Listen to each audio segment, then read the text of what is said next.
Bismillahirrahmanirrahim. Assalamualaikum warahmatullahi wabarakatuh. Alhamdulillahilladzi arsala rasulahu bil huda wa dinil haq liyudhhirahu ala dini kullihi walau karihal musyrikun walau karihal kafirun wa kafa billahi syahida. Asyhadu an la ilaha illallah wahdahu la syarikalah wa asyhadu anna Muhammadan abduhu wa rasuluh. Rabbi a'udzubika min hamazatin syayatin wa a'udzubika rabbi ayyahdurun. Kaum muslimin rahimakumullah, pada kesempatan yang berbahagia ini marilah kita panjatkan puji dan syukur kita kepada Allah Subhanahu wa taala karena atas limpahan nikmatnya kita disampaikan ke bulan Ramadan, bulan yang penuh rahmat, barokah, dan ampunan. Kaum muslimin rahimakumullah, izinkan pada kesempatan kultum ini saya bertausiah dengan tema 3 kunci sukses sahabat Rasul menjadi umat terbaik atau khair umat. Sebelum Islam datang, para sahabat hanyalah bagian dari bangsa Arab yang saat itu dipandang sebelah mata oleh bangsa lain. Mereka dianggap tidak ada, kalaupun ada, yang mengenal profil mereka di Jazirah Arab tidak lebih hanyalah sebagai masyarakat miskin dan bodoh. Bahkan bangsa superpower sekalipun waktu itu tidak berhasrat untuk menjajah negeri yang dikelilingi gurun pasir itu. Mereka hidup terpecah-pecah antar satu suku dengan suku lainnya. Tidak ada wadah yang mempersatukan mereka kecuali hanya sebatas kesamaan daerah, bahasa, atau budaya. Mungkin inilah yang dinamakan dengan persatuan bangsa pada masa jahiliyah. Persatuan yang rapuh dan gampang terpecah.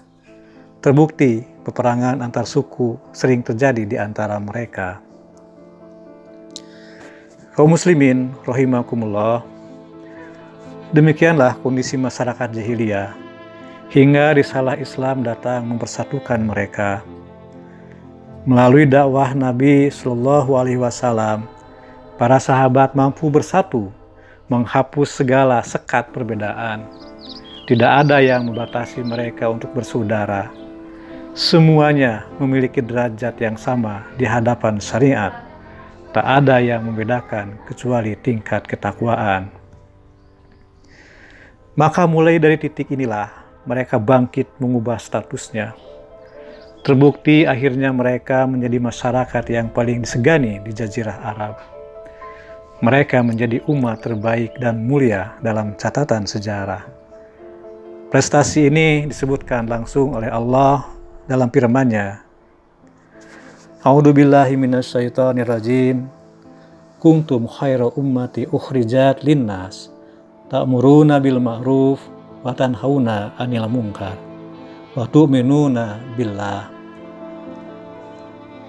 Kamu adalah umat yang terbaik yang dilahirkan untuk manusia, menyuruh kepada yang ma'ruf dan mencegah dari yang mungkar, dan beriman kepada Allah. Quran Surat Al-Imran ayat ke-110. Kaum muslimin rahimakumullah,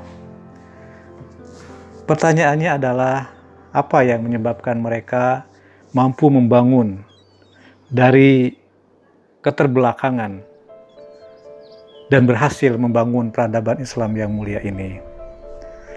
Syekh Dr. Muhammad Qutb, salah seorang pemikir muslim dari Timur Tengah, mencoba menganalisa pertanyaan ini dengan penjelasan yang terdapat dalam Al-Quran.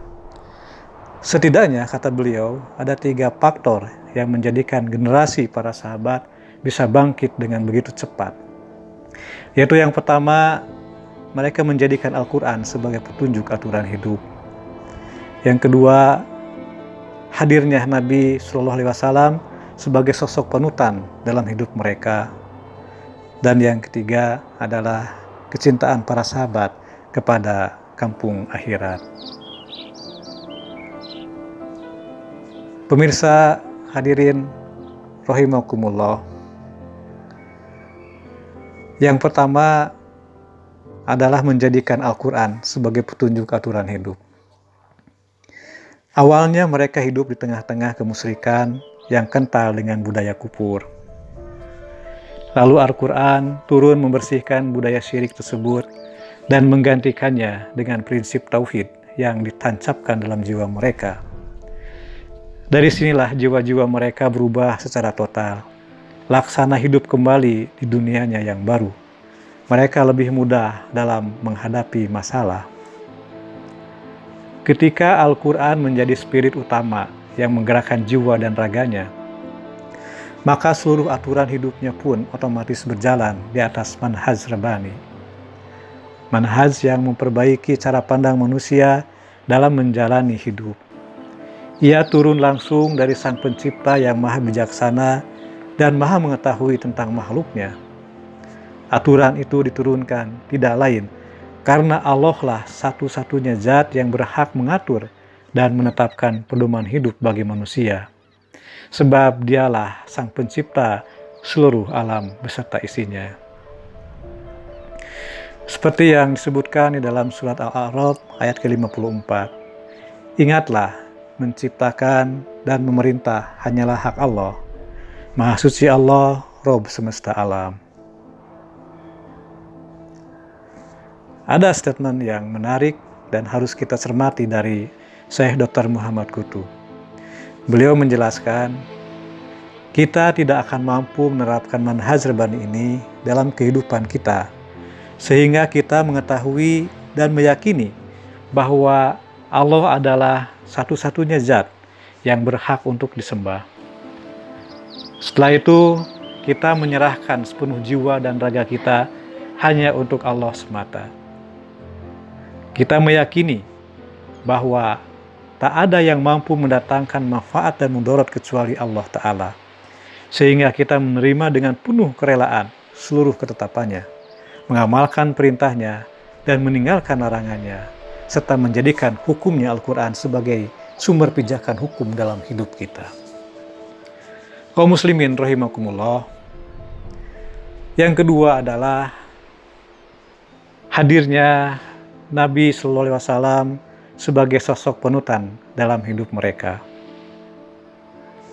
Bagi mereka, sahabat Rasulullah SAW tidak hanya sebagai sosok panutan dalam beragama semata. Lebih dari itu, beliau benar-benar dijadikan sumber inspirasi dan rujukan dalam seluruh persoalan hidup.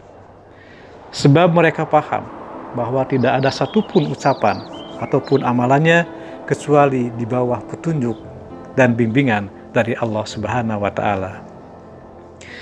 Karena itu, kehadiran Rasulullah Sallallahu Alaihi Wasallam mampu membawa pengaruh yang cukup dahsyat dalam jiwa mereka. Mereka mampu memahami makna Al-Quran secara menyeluruh. Rasulullah melakukan tarbiyah kepada para sahabatnya. Rasulullah mengajarkan, mencontohkan dan mempraktekkan Al-Quran kepada para sahabatnya, dan para sahabat tidak segan-segan bertanya jika ada permasalahan yang muncul. Dengan pola tarbiyah seperti ini, pada akhirnya mereka lahir sebagai sosok yang alim, ahli ibadah, dan berjiwa pejuang.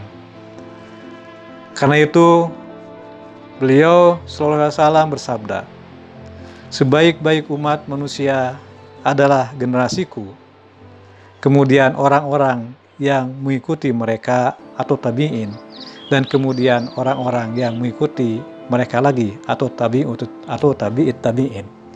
Hadis riwayat muttafaqun alaih. Kaum muslimin rahimakumullah. Kemudian kunci sukses yang ketiga dari para sahabat adalah kecintaan para sahabat kepada kampung akhirat.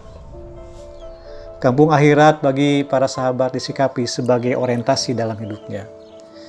Sikap seperti ini menjadikan kehidupan dunia bukan menjadi tujuan, akan tetapi alat atau media untuk mendapatkan kebahagiaan di akhirat.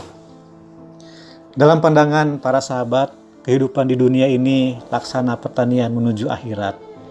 Siapa yang menanam kebaikan, ia akan memperoleh kebaikan, dan sebaliknya.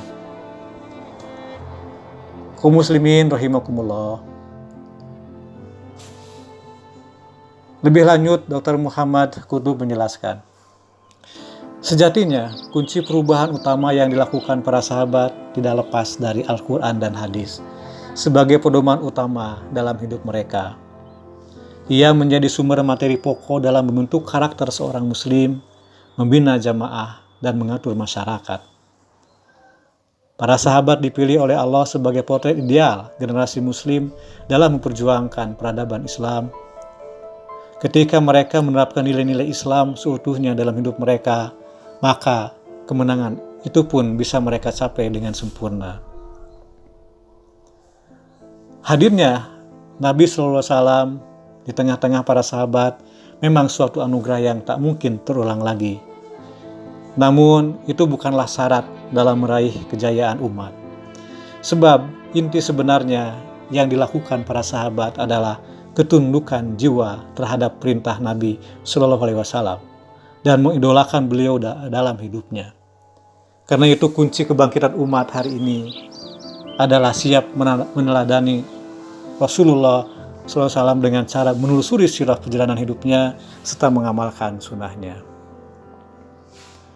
Demikian kultum yang bisa disampaikan pada kesempatan ini.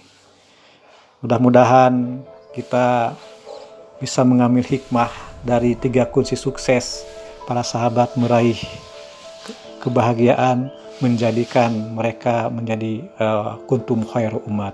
Dan mudah-mudahan kita pada hari ini dengan momentum Ramadan, kita bisa membangun diri kita, bisa membangun spirit dalam hidup kita, sehingga 3 kunci itu menjadi pegangan bagi kita dan terus kita upayakan dibangun pada diri kita. Yang pertama adalah bagaimana kita menjadikan Quran sebagai pedoman hidup kita, menjadikan Quran sebagai spirit dalam kehidupan kita. Kemudian yang kedua, menjadikan sunnah Rasulullah sebagai pijakan kita, menjadikan Rasulullah sebagai uswatun hasanah kita. Dan yang ketiga, membangun pada diri kita kecintaan akan yaumil akhir, kecintaan akan kampung akhirat. Demikian, Assalamualaikum warahmatullahi wabarakatuh.